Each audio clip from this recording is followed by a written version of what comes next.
one price, and then as you like it, they move the price.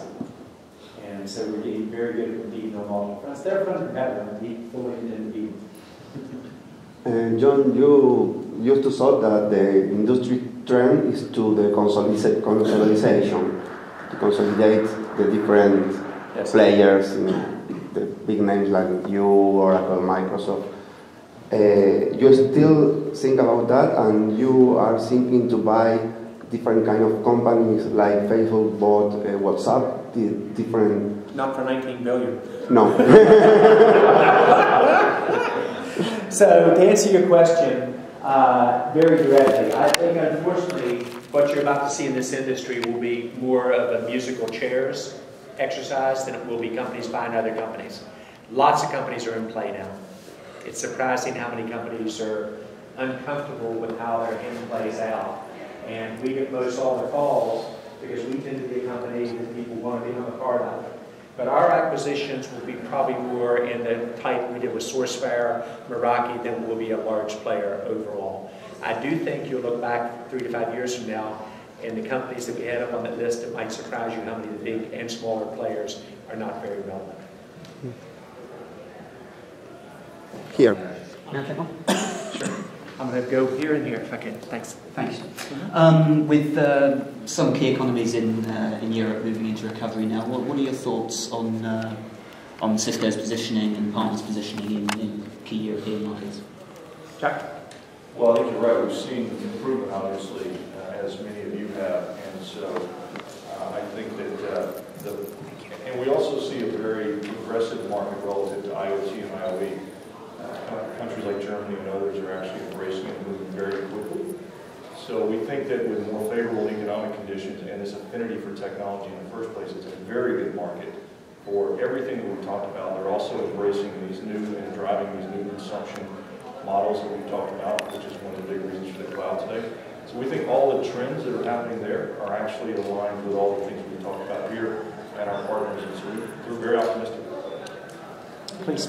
About venture capitalist investment in India. I believe the last announcement you made was $200 million. How much of that has already been invested, and are you looking at increasing that? And the second part is, are you looking at acquiring companies in India? There are a lot of startups, any technology that excites you?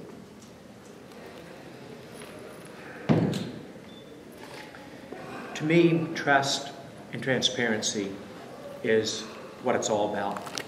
And while I will always wrap the question that you ask me in a positive way, I will also be transparent in terms of issues that aren't moving as fast as we'd like.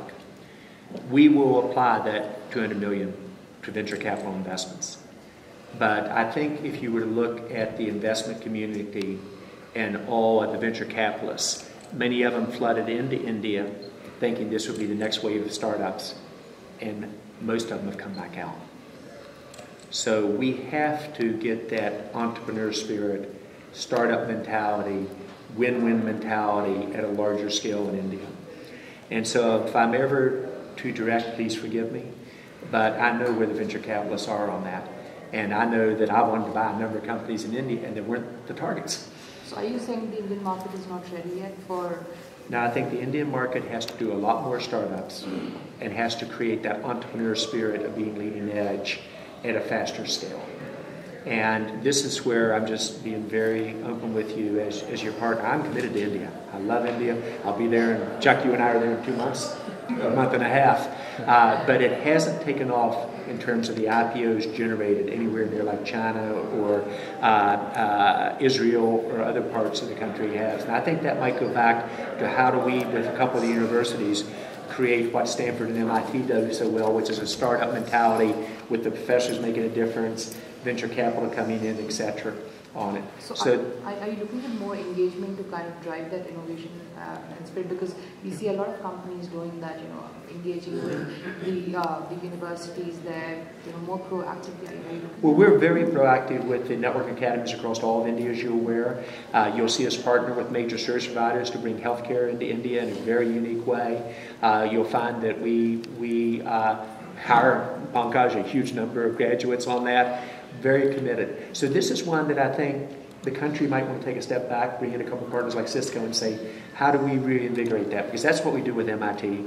That's what we do with Stanford on a regular basis. How do you really generate this next generation of startups? Is that too honest? Okay, because if you know what the issues are, then you can help get them fixed. And if I'm giving you answers that I really don't think are candid, then I'm not doing my job. I'm too good a friend. I hope you do. Next question. Please. We've got about three minutes left.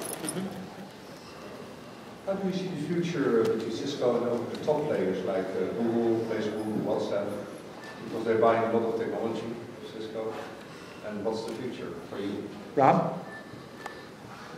Yeah, I think the future is going to be, as we are with many of them, to be a technology provider into large-scale clouds. I think we're going to see interesting opportunities to collaborate, and I'm not sure if all of you noticed the very important collaboration we announced with Google with our new collaboration portfolio.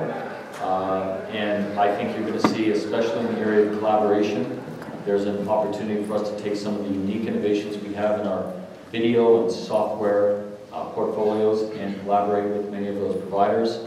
And quite frankly, the intercloud will need to interoperate with many of those very important public cloud services. So it's all in our future, it's all in the roadmap, and I think you'll see some very exciting innovations and powerful partnerships develop with many of the cloud players. And I'd include in that Microsoft, I'd include in that Yahoo, I'd include in that LinkedIn, I'd include in that many of the other players that we should also include in that universe, Apple, where we all think that we'll have a very important role to play. Now, I don't want to put any pressure on you, but you're the last question. You set it up for how my executives walk out of here feeling good or not in terms of the opportunity. But if you ask a wimpy question, then your colleagues will get after you. Well, I wanted to ask about the NSA. I don't mind at all. Do you think the fallout of the NSA kind of regulations will be something that presents challenges for all the US tech giants, including Cisco, in the months and years to come, particularly in customers in certain markets? Sure. So if you watch, understand that Cisco is different than a content player and is different than a service provider. We've never received a government order to provide any information. Secondly, the only way you're going to be the leader of networking on a worldwide basis is you make sure there are no flaws in your products, and if you find them, fix them very quickly, and you don't give any unique capability to any player in the world. And we do not. You also say, what are the issues that we can depend on? And we are going to move to become the #1 security company in the world. And when we find any issues going on, not just in the network, but in a data center or anywhere else, we're going to share it with the customer.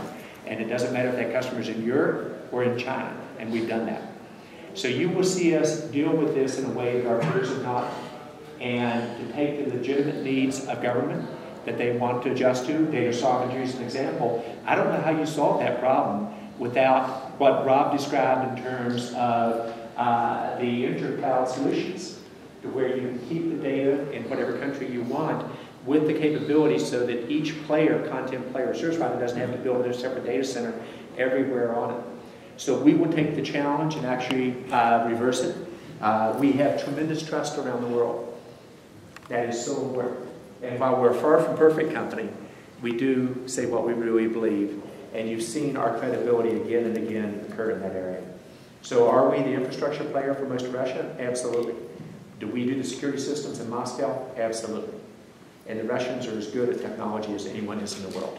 So this is about trust. It's about the approach. But you're going to see us take a much more proactive, take security and then carry it to a whole different level. And so that's what Cisco's always done, caught the inflection points.